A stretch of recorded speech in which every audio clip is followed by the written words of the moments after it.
एक संत और सेठ की कहानी। एक सेठ जी बड़े कंजूस थे। एक दिन उन्होंने दुकान पर बेटे को बिठा दिया और बोले कि बिना पैसे लिए किसी को कुछ मत देना। मैं अभी आया। अकस्मात एक संत आए जो अलग अलग जगह से एक समय की भोजन सामग्री लाते थे। लड़के से कहा, बेटा जरा नमक दे दो। लड़के ने संत को डिब्बा खोलकर एक चम्मच नमक दिया। सेठ जी आए तो देखा कि डिब्बा खुला पड़ा था। सेठ जी ने कहा कि क्या बेचा? बेटा बोला, एक संत जो तालाब पर रहते थे उनको एक चम्मच नमक दिया था। सेठ का माथा ठनका। वो बोले, अरे मूर्ख, इसमें तो जहरीला पदार्थ है।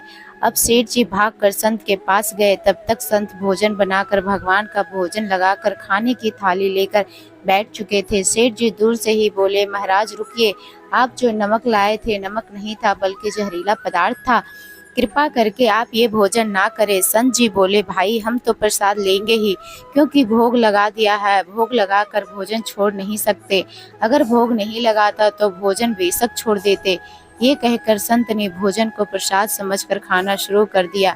सेठ जी के होश उड़ गए। वो रात भर वहीं बैठे रहे। सेठ को रह रह कर ये चिंता सता रही थी कि अगर संत को कुछ हो गया तो बड़ी बदनामी होगी। रात में अगर तबीयत बिगड़ी तो कम से कम वैद्य को दिखा देंगे। सोचते सोचते उसे नींद आ गई।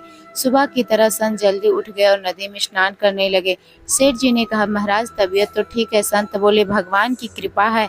इसके बाद वे पूजा के लिए मंदिर चले गए। जैसे ही संत ने मंदिर का दरवाजा खोला तो देखा कि भगवान के श्री विग्रह दो भाग हो चुके हैं और शरीर काला पड़ गया। ये देखते ही सेठ को सब समझ आ गया कि भक्त के अटल विश्वास को देखकर भगवान ने भोजन का जहर भोग के रूप में स्वयं ग्रहण कर लिया और भक्त को प्रसाद ग्रहण कराया। इसके बाद सेठ ने तुरंत घर जाकर बेटे को दुकान सौंप दी और स्वयं संत की शरण में आकर भगवान की भक्ति करने लगा।